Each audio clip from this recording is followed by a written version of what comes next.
Benjamin Franklin was born in 1706 and died in 1790. He was known as a writer, publisher, inventor, scientist, and philosopher. Beyond all that, he is mostly remembered today for being one of the founding fathers of the United States and the face on the American $100 bill. In short, those who remember him, those who have studied him, seem to agree that he's one of the most intelligent and overall successful men in history. In this video series, I'm hoping to talk about my 5 favorite Ben Franklin moments or stories from his writings, which consisted of hundreds of pamphlets, essays, letters, and general papers. His autobiography is probably the most well-known. And I have an antique copy of it here. I consider anything older than 100 years to be antique. I love this book. I talk about it in an earlier video, episode 3.2, I believe. I will put the link in the description. I talk about probably my favorite takeaway from this book in that episode.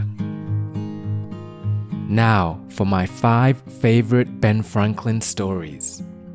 Number 1. It comes about 50% of the way through the autobiography, and it's probably the most famous takeaway from the book. It is, of course, the 13 Virtues.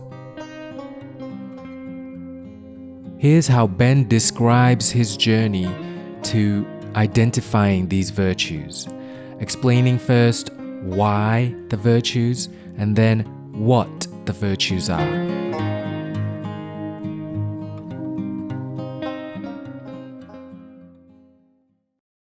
It was about this time that I conceived the bold and arduous project of arriving at moral perfection.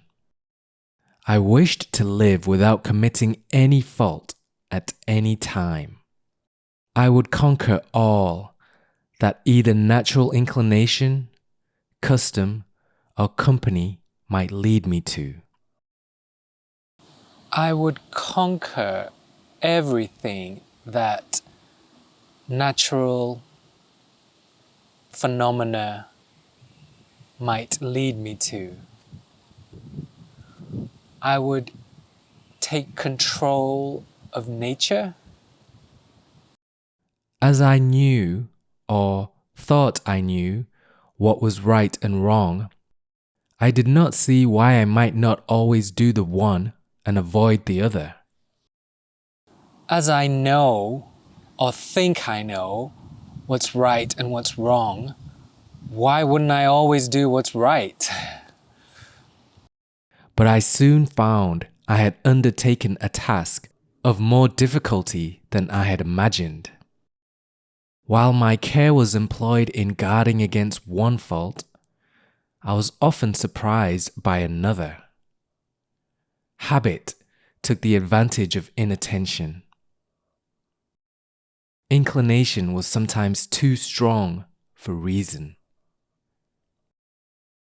I concluded at length that the mere speculative conviction that it was our interest to be completely virtuous was not sufficient to prevent our slipping, and that the contrary habits must be broken and good ones acquired and established before we can have any dependence on a steady, uniform rectitude of conduct. So basically, it was good habits that he wanted to acquire.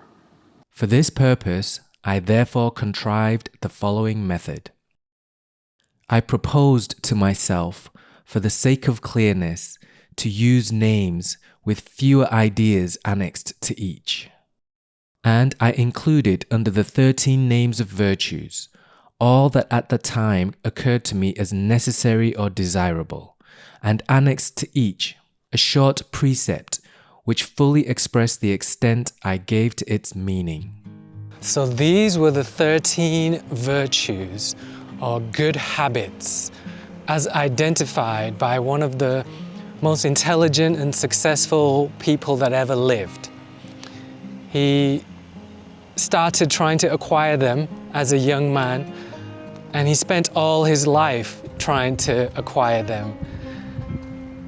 And he writes at the end of his life as an old man in his autobiography, he writes that he didn't manage to acquire them all.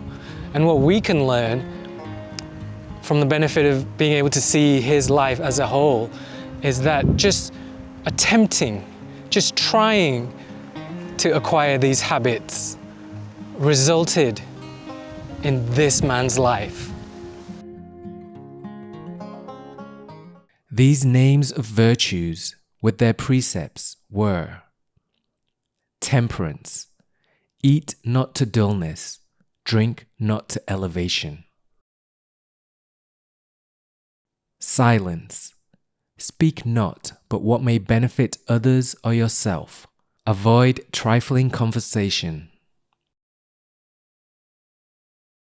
Order, let all your things have their places. Let each part of your business have its time. Resolution, resolve to perform what you ought. Perform without fail what you resolve. Frugality, make no expense but to do good to others or yourself. Waste nothing. Industry, lose no time. Be always employed in something useful. Cut off all unnecessary actions. Sincerity, use no hurtful deceit. Think innocently and justly, and if you speak, speak accordingly.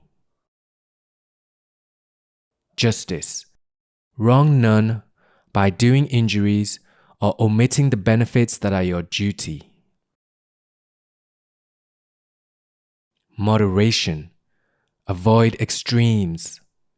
Forbear resenting injuries, so much as you think they deserve. Cleanliness, tolerate no uncleanliness in body, clothes, or habitation.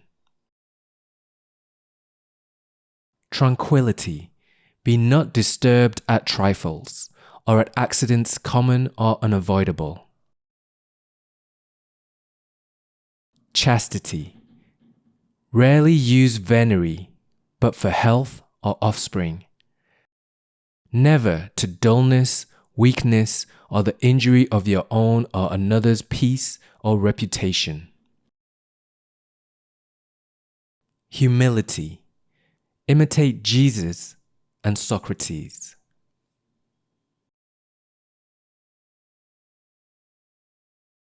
So again, Ben Franklin did not succeed. He says he did not succeed in acquiring all 13 of these virtues, even though he spent all his life trying to get them. And yet, he still had what can objectively be considered a great life. So imagine what would happen if somebody were to succeed in acquiring all 13 of these virtues, these habits.